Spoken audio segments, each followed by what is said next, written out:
Bonjour. Le décret du 26 mars 2015 a mis en place le contrat type de syndic qui est impératif. Ce contrat définit les prestations du syndic et sa rémunération.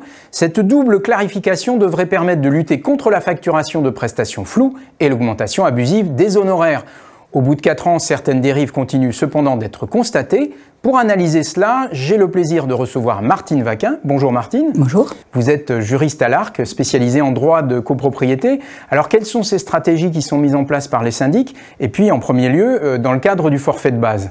Alors, dans le cadre du forfait de base, on constate régulièrement que les syndics suppriment, ajoutent des termes ou carrément occultent le contrat type. La stratégie fréquente des syndics est de supprimer ou de rajouter un terme, ce qui peut paraître totalement anodin pour un copropriétaire néophyte, mais qui en réalité va complètement transformer l'économie du contrat. Par exemple, en matière de durée de visite que doit faire le syndic dans la copropriété, il y a un terme qui est essentiel, c'est le terme minimum. Si ce terme est supprimé, la durée devient une durée fixe et alors tout dépassement devient sujet à facturation. Deuxième chose importante dans le contrat, il y a des variables qui sont à rajouter, à remplir dans le contrat, et ces variables sont remplies à minima par le syndic. Donc le conseil syndical doit bien vérifier 3 variables. La variable sur le nombre de visites dans la copropriété, qu'il y ait bien le terme de minimum au niveau de la durée, qu'il y ait bien la présence du conseil syndical pour ces visites, et qu'il y ait troisièmement un rapport de visite pour éviter la comptabilisation de fausses visites ou de visites faites à la hussarde. Deuxième variable à vérifier, c'est le nombre de réunions avec le conseil syndical. Souvent,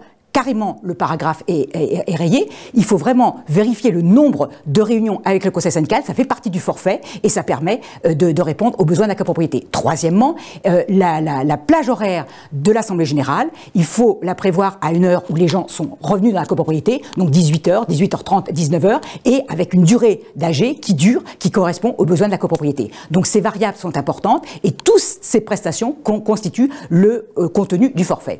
Ensuite, il y a des prestations à déduire de ce forfait quand on dispense le syndic de faire certaines prestations, comme quand on confie l'archivage à une société extérieure, ce qu'on l'ARC ne cautionne pas. Et deuxièmement, lorsqu'il y a dispense au niveau de l'extranet. Quatrièmement, il faut faire attention de ne pas prévoir des indices de révision. Il faut absolument les supprimer car ils sont anormaux dans le contrat. Et puis alors, il y a aussi les prestations complémentaires. Les prestations complémentaires sont prévues de l'article 7.2 à l'article 9.3 inclus dans le contrat. Ce sont des prestations particulières qui font l'objet d'une rémunération complémentaire. Le décret dit que cette rémunération complémentaire peut être soit au forfait, une vacation, soit au temps passé. Alors le temps passé pose problème parce qu'il n'y a aucun contrôle possible de la part du syndicat des copropriétaires sur le temps passé, donc c'est à bannir. Par contre, privilégier la vacation qui est prévue à ce moment-là et qu'on fige dans le contrat. Et ensuite, il y a des prestations privatives qui sont à la charge uniquement du copropriétaire concerné. Par exemple, pour le recouvrement de charges, ça concerne uniquement le copropriétaire débiteur. Attention, les lettres de relance, elles ne sont pas à facturer, elles sont dans le forfait. La mise en demeure, il faut vérifier le tarif et qu'elle ne soit pas multipliée et surfacturée. Les lettres de relance après mise en demeure, également attention au tarif. Et toutes les prestations de suivi de dossier, attention, c'est uniquement dans le cas de prestations exceptionnelles. Sinon, ça rentre dans le forfait. Et deuxième prestation importante, c'est les mutations. On voit de temps en temps des facturations de prêts état datés, c'est totalement illégal. Ou alors, plus vicieux, les syndics augmentent de façon fallacieuse le montant de l'état daté en disant « mais oui, mais à l'intérieur, il y a inclus le prêt état daté ». Donc, vérifiez toutes ces prestations, parce que sinon, c'est des facturations supplémentaires. Donc, beaucoup de subtilités, mais du coup, comment on peut faire pour négocier avec son syndic son contrat, pour ajuster tout ça? Le contrat, il est bilatéral, ça veut dire que les deux parties, théoriquement, sur un pied d'égalité, donc ça veut dire que le syndic remplit les variables du contrat type de syndic qui est défini dans le décret du 26 mars, et ensuite, le conseil syndical doit le négocier avec le syndic lors de la réunion préparatoire à l'Assemblée générale qui est obligatoire. Nous conseillons 3 choses.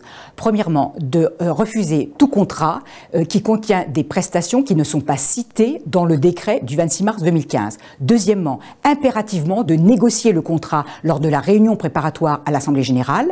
Le contrat est rempli par le syndic et négocié ensuite avec le syndic dans le cadre de cette réunion. Et troisièmement, impérativement que le PV contienne la durée du mandat. Cette durée doit être d'1 an, avec des dates calendaires précises de début et de terme du contrat. Ceci permet à la copropriété chaque année de négocier le contrat de syndic et de négocier les prestations qui sont incluses dans ce contrat.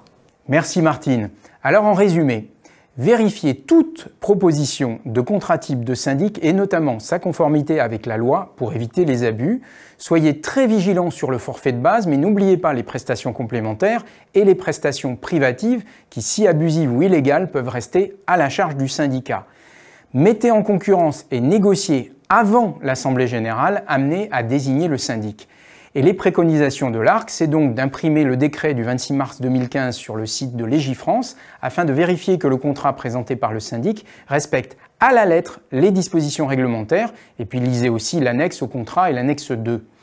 Ensuite, si le syndic demande une augmentation d'honoraires, demandez des justifications sur des éléments factuels comme les tâches supplémentaires à réaliser, les prestations intégrées dans le forfait, etc. Et puis au-delà des honoraires de base, contrôler et négocier les tarifs des prestations complémentaires et privatives. Les prestations en dehors du forfait doivent faire partie de la liste de l'annexe 2 et faire l'objet d'une note d'honoraires précise en termes de prestations effectuées, de temps passé.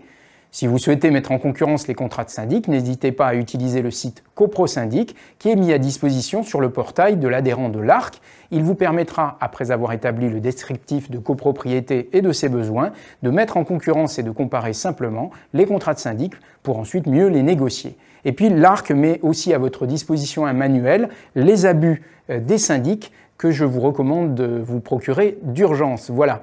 Merci beaucoup encore Martine, merci à vous de votre attention et à très bientôt.